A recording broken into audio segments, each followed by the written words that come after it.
კი დავიწყოთ. ერთი ბერი უდაბურ ტყეში ცხოვრობდა. ცაბერ ცენ იუყი ჩხვილნო ვახერ. ერთი დათვისბელი გაზარდა და შეიჩვია. ცეჩაიმბადერ დახდიენ შარახა ჰამდიე. დათვი კარგი მოსამსახურე გამოდგა. ჩაღაზე გუბალე. ნადირობდა, შეშა მოჰქონდა, ქოხს დარაჯობდა და ბერს მუდამ უკან დასდევდა. წენინ დადოლდორ დოსხეჰორ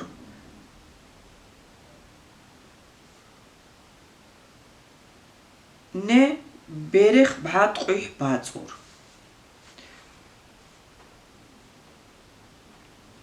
ერთხელ ძალიან ცხელი დღე იყო.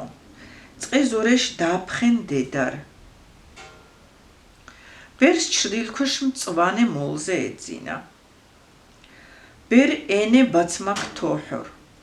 დათვი გვერდით ეჯდა და ბუზებს უგერიებდა. ჩაფენი ყებაღერე ტუტი გერდორ. ერთმა ბუზმა დათვი ყველაზე უფრო შეაწუხა და გააჯავრა. ცენ ტუტევჩა ბედუხ დახქოთბიე. ნე დოკადოდიე.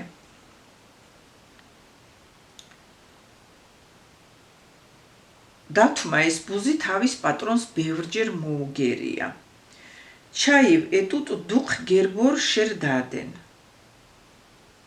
მაგრამ სულ ტყუილად ბუზი ისე უბრუნდებოდა და ბერს ხან ცხვირზე, ხან ლოყებზე კვბენდა. მა ეფშეხ ტუტ ოშტი ბუხბერ წერ, ბერენ მართლმაკებაღერ მაწმა ჭამღახ თეფხორ. ბოლოს ბუზი ბერს შუბლზე დააჯდა. ტყვისინე ტუტ ბერენ ჰაკე ხა ემაკ. დათვი მოთმინებიდან გამოვიდა. ჩაინ ჰალცუ ყებყოიმაკინგ. მოიცა შეშეჩვენებულო. არ მომშორდი და ეხლა მიყურე, ფეხები როგორ გაგაფშეკინო. გარლეჰ ჰალცობისენ.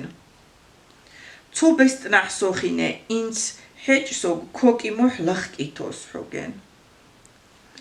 ეს რომ თქვა, აიღო ერთი დიდი ქვა და რაც ზალი და ღონე ჰქონდა, დაჰკრა შუბზე ჯდომ ბუს. აჰლინ ჰალეცინ ცაბა ქონყერ უნენი წყბარ ჩვა თოხი ჰაკეხ ებაღეჩ ტუტენ.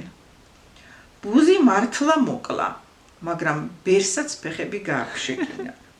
ტუტ ბაყედაჰ ბჰევიმა ბერეგო ქოკი ლახკითიე. სულელი მეგობარი მტერზე უარესიაო. გონწი ნაყბისტ მას თხოვე ხსაბუხ დაენ.